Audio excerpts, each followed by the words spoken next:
নমস্কার বন্ধুরা, কেমন আছেন সবাই? আশা করি সবাই ভালো আছেন। তো বহুদিন পরে আবার একটা ছোট্ট ভিডিও আপনাদের সাথে শেয়ার করছি।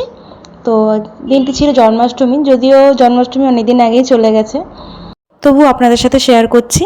যতই হোক আমার গোপু সোনার জন্মদিন বলে কথা। তো এই যে দেখুন, পঞ্চামৃত মাখানো হয়ে গেছে, আগেই মাখিয়েছিলাম। তো এই তারপরে একটু গঙ্গা জল আর একটু দুধ দিয়ে স্নান করিয়ে নিলাম। আর আমার গোপাল ঠাকুরকে যখন স্নান করাই, তার সাথে সাথে আমি শিব ঠাকুরকেও স্নান করাই, কারণ শিব ঠাকুর হচ্ছে আমার খুব পরম প্রিয়।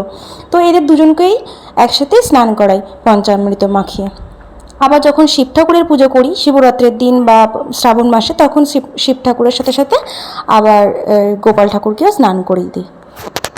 তো চলুন এবারে ওদেরকে ধুয়ে মুছে পরিষ্কার করে সুন্দর করে সাজিয়ে সিংহাসনে বসাবো। তারপর আস্তে আস্তে আমার সামান্য আয়োজন তাদের সামনে নিবেদন করব। আমি খুব আড়ম্বর করে বা খুব যাগযজ্ঞ করে আমি করতে পারি না জন্মাষ্টমী, কারণ এই যে দেখতেই পাচ্ছেন সামান্য একটু আয়োজন করেছি। তার মাঝখানে দেখুন পুজো মানে জাস্ট সাজিয়ে গুছিয়ে রেডি করেছি, ও তার মাঝখানে উঠে গেছে ওই প্রসাদ খাবে বলে। যদিও ওর খিদে পেয়ে গেছে, তাই জন্য ও আর থাকতে পারছে না, ও এখানে উঠে প্রসাদ খাবে। দেখুন হাত পাচ্ছে না, ওই দেখুন পড়ে যাবে। তো জানলায় যে ফুলের প্যাকেটটা রাখা আছে বলে হাত পাচ্ছে না, এই দেখুন ওখান থেকে ওই আমিত্তিটা ও তুলে নেবে।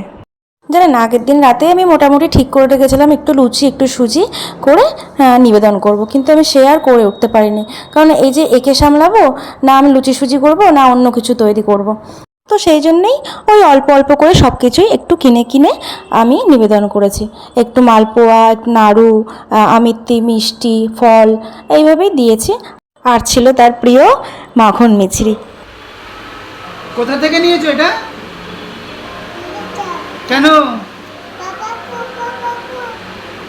ঠাকুরকে বলে নিয়েছো? গোপাল ঠাকুরকে বলে নিয়েছো?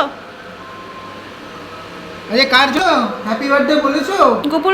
গপু দাদাকে বলে দাও হ্যাপি বার্থডে বলে দাও। কি বলছো? হ্যাপি বার্থডে বলেছো? ঠাকুরকে হ্যাপি বার্থডে বলো, বলো happy happy birthday to you. তো দেখুন এই যে আজকের দর্শন, কি মিষ্টি লাগছে না? তো এই অল্প কিছু সরঞ্জাম দিয়ে ওকে সাজিয়েছি দেখুন। আর এই যে দেখছেন চকলেট, এখানে আরও দুটো তিনটে ক্যাডবেরি ছিল, লজেন্স ছিল, তারপরে জেমস ছিল, কিন্তু সেগুলোর মধ্যে থেকে বেঁচে আছে ওই একটা ক্যাডবেরি মাত্র। মানে আমি আনা মাত্রই ব্যাগ থেকে নিয়ে তার খাওয়া হয়ে গেছে।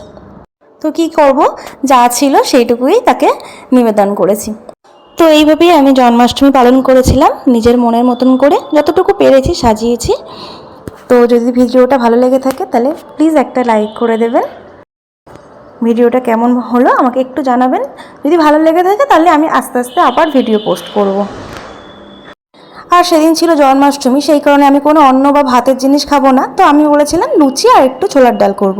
তো তাই শুনে এও নাচতে রয়েছে, বলছে যে আমিও ভাত খাবো না, আমিও লুচি আর ছোলার ডাল খাবো। তো ভিডিওটা এখানেই শেষ করলাম। আপনারা সবাই ভালো থাকবেন, সুস্থ থাকবেন।